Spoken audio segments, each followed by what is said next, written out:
Hi, and welcome to the presentation. My name is Colleen Heydrich, and this will be my final presentation for the Teacher Librarian as a Technology Leader.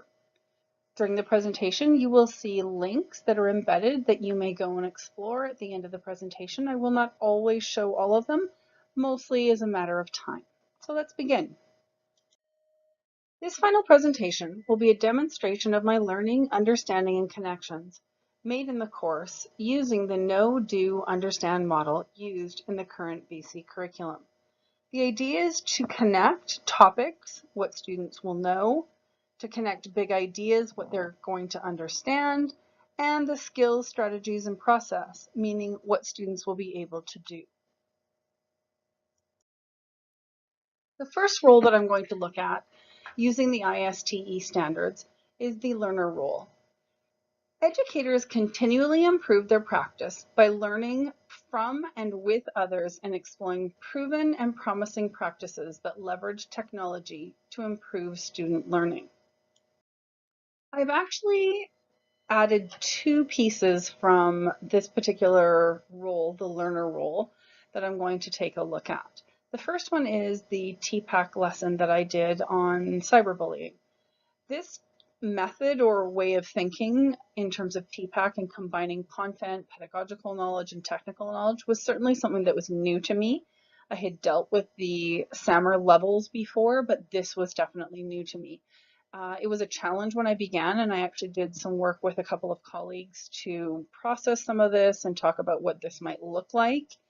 And I was actually really excited with what the result was when I came up with my lesson. So combining some of the basic content, like what is cyberbullying, talking about vocabulary like bystanders and upstanders. What is empathy? What does bravery look like? Talking about problem solving for kids, not just what do you do in the situation, but what are the many possibilities of what you can do involving problem solving. And then look at the pedagogical aspect. So how do we teach this? Well, you can have discussion in small groups as a class. You can do some brainstorming. You could use pictures to do a walkabout. What's happening in this situation? What do you think kids should do? This could also be a way of dealing with new vocabulary. And then at the end, of course, maybe doing some reflection. Part of the process could have been reading or discussion. And then applying that technological aspect to this as well. How can we introduce technology in a meaningful and powerful way? So introducing the lesson with a video, looking at a situation maybe. Having students create and share their own videos and PSAs. I think this can be very powerful to students teaching students and learning from each other. And then possibly even using these for some kind of school competition or some kind of school-wide share. Well, this was a difficult lesson for me at the beginning, was really happy with how it came together. And it not only brought some of my thinking processes together, but allowed me to work with some other colleagues in processing some of that information as well. I actually look forward to going back and spending a little bit more time looking at other people's lessons. I did look at some, but I think there's a lot of value in going back and looking at what other teachers have done as well. The second item I chose was my TPAC and SAMR brainstorm. So how do you sort of bring these things together? As mentioned, I had dealt with SAMR before, but I had not dealt with the TPAC model. So the idea of bringing these two things together in a meaningful way was important. And I think this is the kind of assignment that could actually even be shared with other staff once you're actually in your library, to look at not only what these things are, but how can they be brought together. So on my sample here, I have my SAMR on the right side and I have my TPAC sort of on the left. But the idea of this was how to support staff. So while I'm learning, this is interestingly also part of the leadership role that TLs have as well. So how do we use technology, right? The technological aspect, the pedagogical aspect of TPAC. How does the teacher teach? What is the assessment? And then looking at the content knowledge. What does the teacher know? What does the student know? How do we combine that? When you're looking at SAMR, is technology being used at different levels? How is it being used? Why is it being used? How are students being supported? What kind of scaffolding is there? And then looking at the assessment piece too. But it's not just that. We need to think about core competencies, looking at big ideas. How do we collaborate on this type of work to make it meaningful? So I think there's a lot of things that can be done. One of the ways that I talked about supporting staff was actually doing some Pro D on this. I think this is something that we have skimmed over in many ways, but we don't know enough about as teachers. So I think there can be a lot of really valuable discussion that will come out of this. The next role I'm going to look at is the ISTE designer. Educators design authentic, learner-driven activities and environments that recognize and accommodate learner variability. So in thinking about the designer aspect of the ISTE standards, I have included my Library Possibilities blog post. And I'm going to start with a quote that I actually included in my post about this. It's by Marianne Williamson. The quote goes, "Think bigger, forget limits. Embrace the idea of endless possibility. It will change you." And I think that's part of the excitement about the possibilities of the library that I'm in. So in my post, I talked about the physical space. So things like the new tables that I had just ordered for creating more collaborative opportunities. I talked about lighting. I talked about having a quiet corner for reading, but also sort of a calming corner for kids who may have SEL issues that they're dealing with in the library so that they know they have a safe place as well. And that little reading corner that I talked about also connects with the mission statement that I have for the library. So there's a lot of things that come together. Now, in thinking about the actual sort of learning that's going to happen there as well, of course, reading is going to be a huge part of what happens there, and literacy in terms of reading, but also lots of different kinds of literacy. And one of the big changes is going to be there's a small room attached to the library that has been being used for LST, and it is going to be used for a new makerspace and tech room. So kids will be able to do recording in there and work with all these amazing media arts, and all the opportunities that we've been working on in this course will then be available for students. Of course, this is going to take collaboration on the part of myself and teachers working with students so that they are meeting skills that are necessary.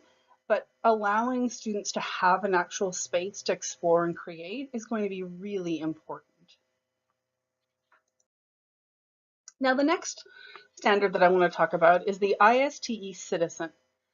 Educators inspire students to positively contribute to and responsibly participate in the digital world. So the first artifact that I'm going to use is my cyberbullying quiz. So we created a quiz that I'm actually going to use when I get back into the school. And there are 10 questions. Some of them are open. Some of them relate to sort of how many times the kids have experienced these things.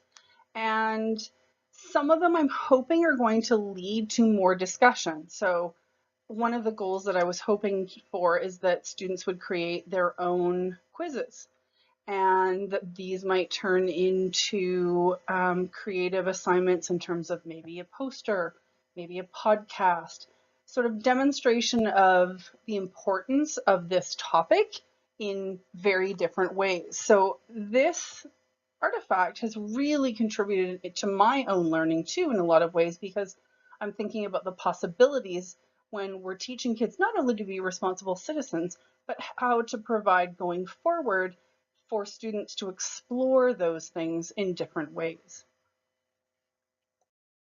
The other tool that I decided to add, or the other artifact, was the assignment that I did with Melissa Johnson, and it was the Evaluating Tools Assessment of Apps. And we each took 2 apps and really sort of dug deep with these and tried to figure out where their strengths were, where their weaknesses were. And I'll be really honest, I learned some things that I didn't know. For example, one of the apps that I chose was Edmodo, which is something a lot of the teachers in our school use, particularly the grade 7 students. And I think they're going to be surprised when I take this back to them at the beginning of the year and talk about some of the issues related to this. And there are some questions around how the information that students give them is used. And the problem is it's not clear. So I think having the discussion with staff and then possibly even having the discussion with students is really important so that they understand as teachers and educators, and the kids understand what that means as well. The other piece that I personally looked at was Kahoot, which I use a lot, and I was happy to see that most of the tools that we use for evaluation turned out fairly positively, but you still learn a lot by digging a little bit deeper. And I think that not only my assessment, but the other assessments that we did in class and are able to look at from other colleagues in our program will be very, very helpful going forward. The next role is the ISTE facilitator. Educators facilitate learning with technology to support student achievement of the ISTE standards for students. The artifact I've chosen here is STEAM in the Library, and you can link to my post. This is something that I'm quite excited about and quite passionate about. I have just started exploring this in the library that I'm in. I'm excited to use this to create some displays at the beginning of the year to get other people interested in this. This was one of my first forays in terms of collaborative work in the school I was in last year.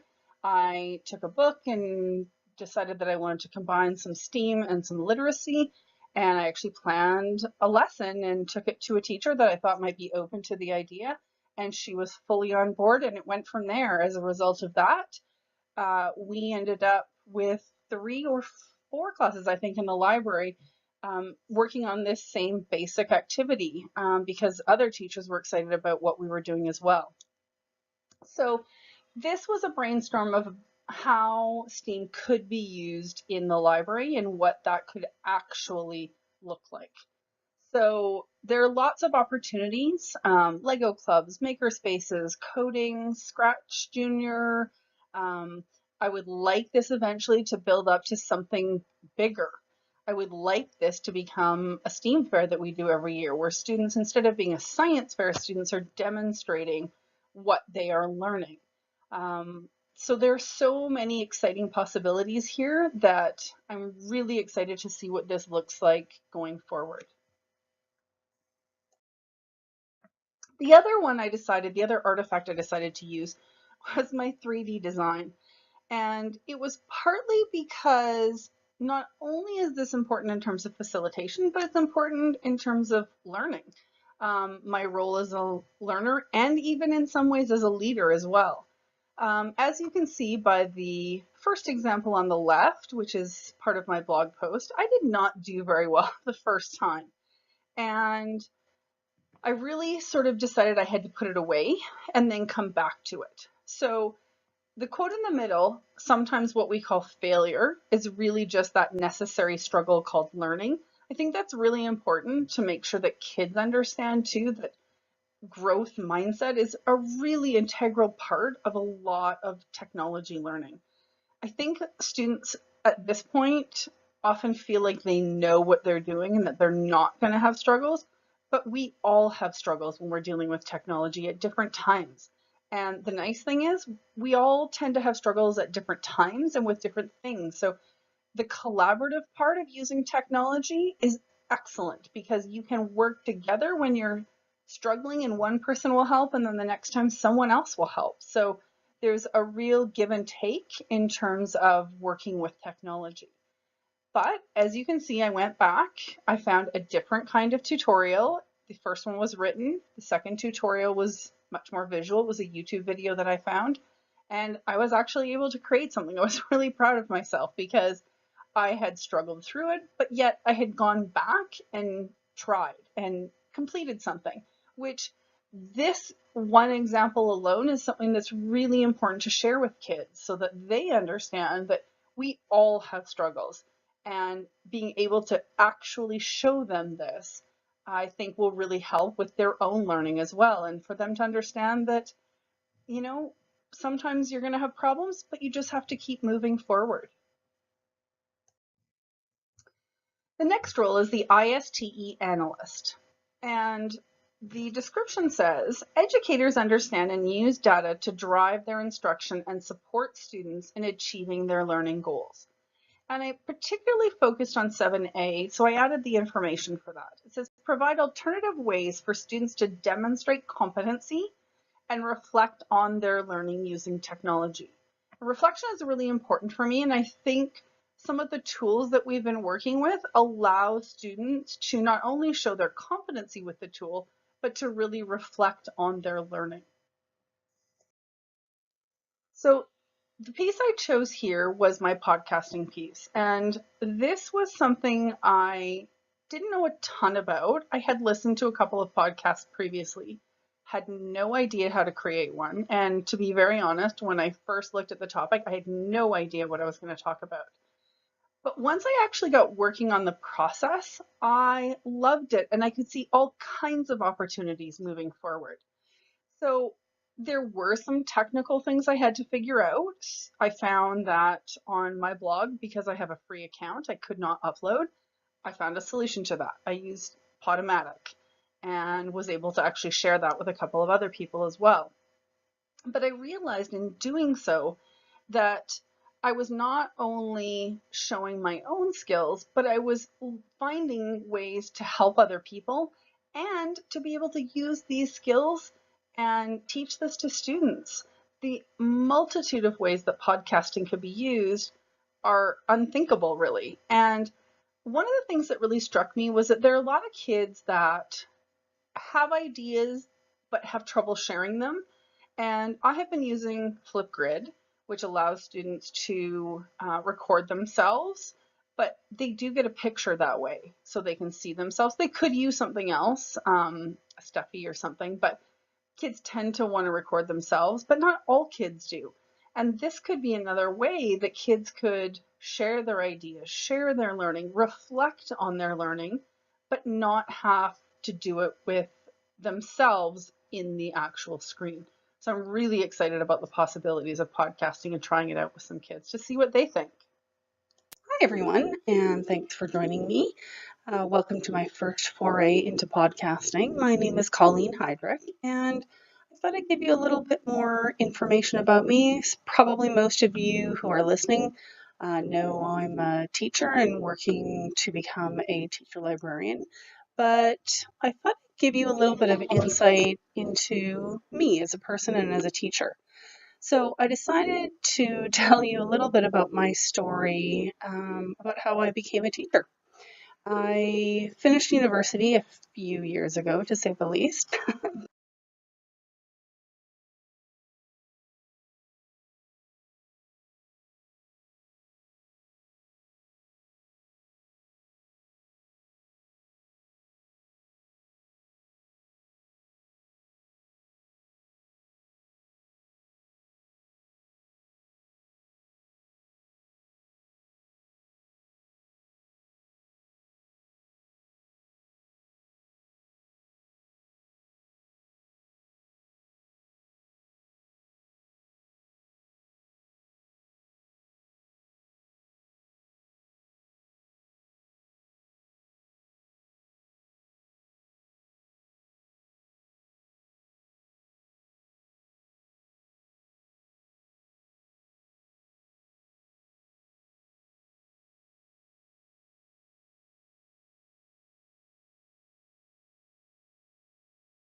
The second artifact that I decided to use for my ISTE analyst piece was my video on my redesigned library.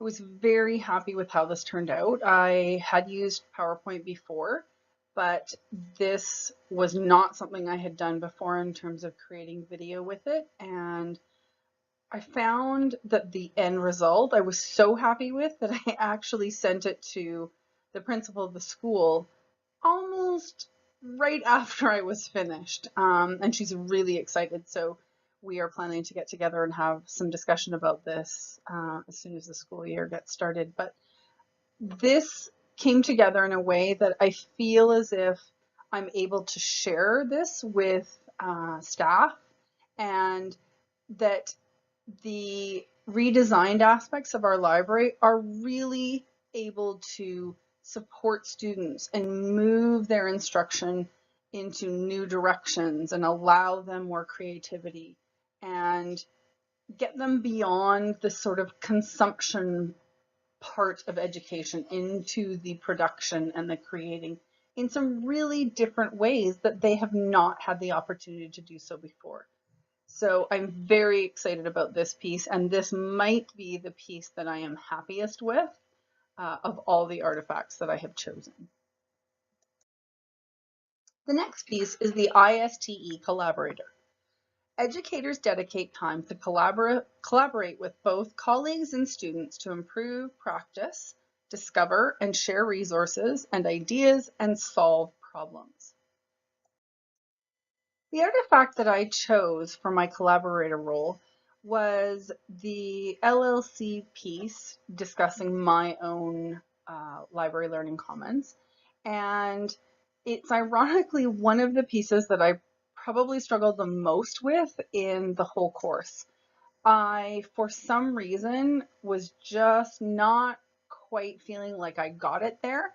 And I finally feel like the piece that I ended up with was something that demonstrated a lot of the learning. So it includes the ISTE standards, it includes SEMR, it includes TPAC, but yet it also shows how our LLC is able to support learning. And I decided to use the graphic instead of the chart that I had created the second time. And this is actually my third version, but it covers the elements of the LIGHT model. So literacies, information, inquiry and discovery, instructional designs, technology boosts, and expertise and leadership. And I feel like this is a really wonderful summary now of how not only can I support learning within the library, but within our school. And I think this shows some of the ways that our library can support learning, but that it doesn't always even have to be in the library. And my hope is that teachers seeing this will have questions and inquiries and how can I do this with my class? Can you help me do this? So that if I have this actually posted in a couple of places where teachers are going to be, like maybe above the photocopier or maybe in the staff room near the microwave where people have to stand around, that this will end up creating some discussion and really get some people to come and talk to me about ways that we can collaborate and explore learning for their students. The ISTE leader is the next role I'm going to discuss. Educators seek out opportunities for leadership to support student empowerment and success and to improve teaching and learning. So the first piece that I have chosen is actually a piece that we did way back at the beginning, but I feel as if this piece really does help to focus on some of the leadership roles that I am going to be taking on. And I feel as if this is one of the very important roles for me. I feel like this is sort of the culmination. And if people can see me as a leader within the school, not just within the library, that's just going to generate a bigger role for the LLC. And it's going to mean that hopefully more people will want to collaborate as well. So in this piece, I started with some learning goals. So the ISTE teacher standards will be the basis for short term, a 6-month goal setting for my teaching practice and collaborative work in dealing with the following topics. And then I've gone through and set specific goals with SAMR, TPAC, the ADST, with my PLN, my focused PLN. And I think these goals are ways that I am demonstrating that I'm moving myself forward in my leadership role. And these may change. I may not meet them all, but I think that's all part of creating a professional plan and being a leader within the school. The other piece I chose was my blog itself. I think my blog demonstrates some key things about me. It demonstrates some key things about my learning, my willingness to persevere when things are not always easy. And it most certainly demonstrates my role as a lifelong learner. And that's one of the things that I think is the most important. I want to be able to demonstrate to students and my colleagues that learning is not something that happens within the four walls of a classroom between 9 and 3. It is something that happens in so many different ways and so many different places, and that there's so many opportunities now that we want to be able to take advantage of all of these opportunities. And I'm hoping that my role within the school will create some different opportunities and some new ways of looking at things, both for my colleagues and for their students. And I'm really excited about the opportunities and what will happen going forward with my LLC. The last thing I just want to quickly touch on that we haven't talked a lot about in class, largely just opportunity in terms of time, but I think for my colleagues, it's also going to be very important to really stay focused on the ISTE standards for students. These roles as empowered learners, digital citizens, knowledge constructors, innovative designers, computational thinkers, creative communicators, and global collaborators are really essential to their learning and what they're going to be doing moving forward. The skills that they are going to need for jobs that are going to exist when they are ready to get jobs are things that we can't possibly imagine at this point. So we really need to be teaching them skills and preparing them to think differently so that they're actually ready for what might be ahead of them, because they don't know and we don't know either. So I think making sure that these goals are really right in front of us on a regular basis are really important. Lastly, I just want to say thank you.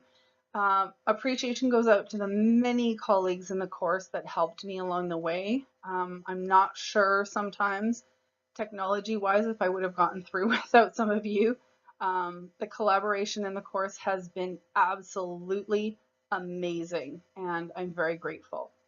And the last thing is gratitude to my family, my husband George and my boys Kyle and Nathan, for putting up with all the crazy homework hours this summer.